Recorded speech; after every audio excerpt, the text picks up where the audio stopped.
ইংরেজিতে কথা বলার জন্য এর আগে আমরা ভি, সি, খে অ্যান্ড টি সাউন্ড নিয়ে কথা বলেছি। এখন আমরা কিউ সাউন্ড নিয়ে কথা বলবো।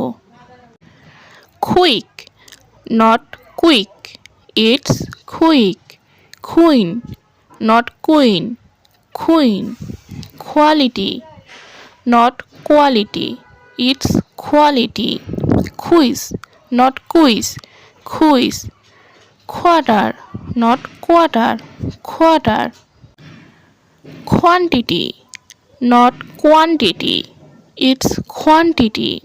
Quarrel, not quarrel, quarrel. Qualify, not qualify, qualify. Queue, not queue, queue. Question, not question, it's question.